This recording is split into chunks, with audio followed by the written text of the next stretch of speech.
बिस्मिल्लाहिर्रहमानिर्रहीम। Exercise 1.1 topic factorisation. Question number 2, इसका part number 2। सबसे पहले तो मैं आपको ये बता दूं कि यहाँ पर जो हमारे पास इक्वेशन दी गई है जिसकी फैक्टराइजेशन करनी है, उसमें जो वेरिएबल है वो x नहीं है, वो y है। जैसे पहले क्वेश्चन में हमारे पास जो वेरिएबल था वो x था, यहाँ पर y है। अब दूसरी बात इसमें यह है कि ये जो इक्वेशन दी गई है जिसकी फैक्टराइजेशन करनी है वो स्टैंडर्ड फॉर्म में नहीं है। तो लिहाजा सबसे पहले हम इसको क्या करेंगे, स्टैंडर्ड फॉर्म में कन्वर्ट करेंगे। उसके लिए देखिए क्या करते हैं कि ये जो y है, इस y के साथ मल्टीप्लाई करेंगे तो ये वाई स्क्वेयर आ जाएगा। फिर इस y को -5 से मल्टीप्लाई करेंगे, -5y आ जाएगा।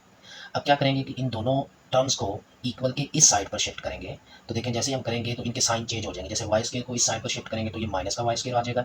ये माइनस का 5y है, इक्वल के इस साइड पर आकर प्लस का 5y आ जाएगा। तो इस साइड पर अब कुछ भी नहीं है तो जीरो लिखेंगे।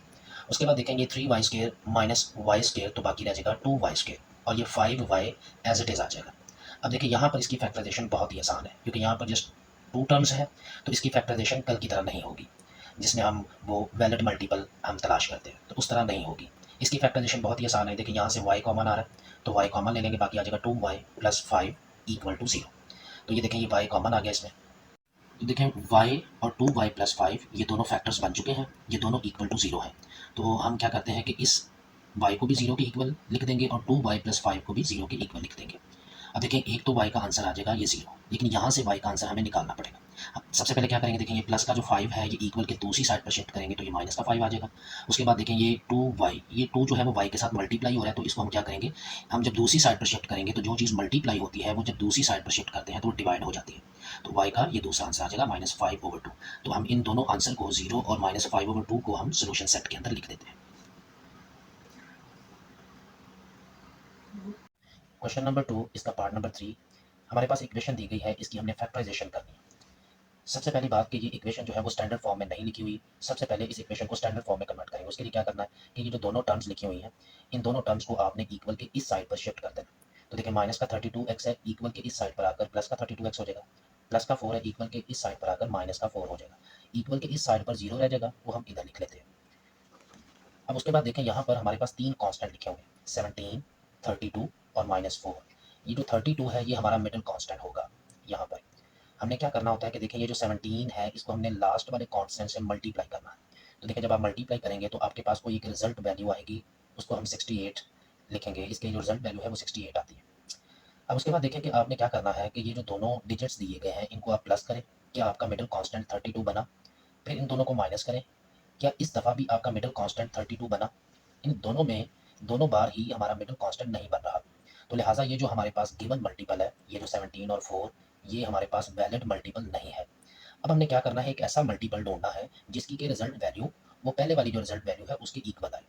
तो देखें 34 मल्टीप्लाई 2 ये भी हमारे पास 68 ही होता है। यानी देखें पहले भी 68 आ रहा था, अब भी 68 ही आ रहा है।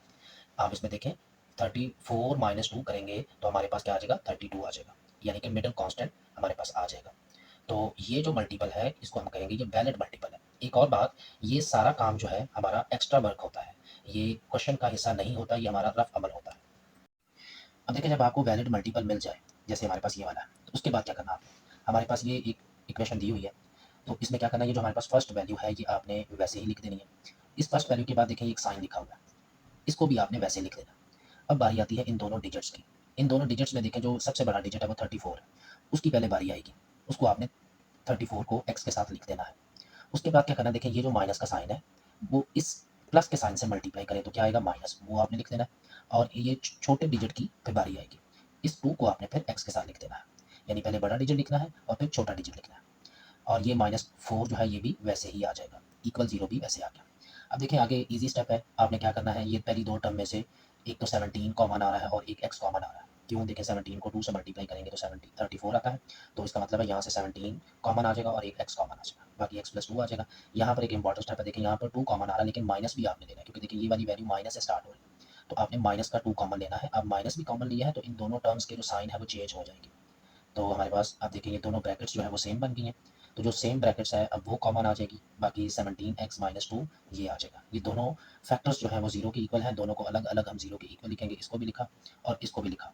उसके बाद देखें ये प्लस का 2 है, इक्वल के दूसरी साइड पर जाएगा तो माइनस का 2 हो जाएगा। यहाँ पर हम एक्स का आंसर कैसे निकालेंगे? देखिए माइनस का 2 है, इक्वल के दूसरी साइड पर शिफ्ट करेंगे तो प्लस का 2 हो जाएगा। ये देखिए 17 एक्स से मल्टीप्लाई हो रहा है, तो इस 17 को हम दूसरी साइड पर शिफ्ट करेंगे तो ये डिवाइड हो जाएगा। इस तरह हमारे पास एक्स के 2 आंसर आ जाएंगे और इनको हम क्या करेंगे? सोल्यूशन सेट में लिख देंगे -2 और 2/17।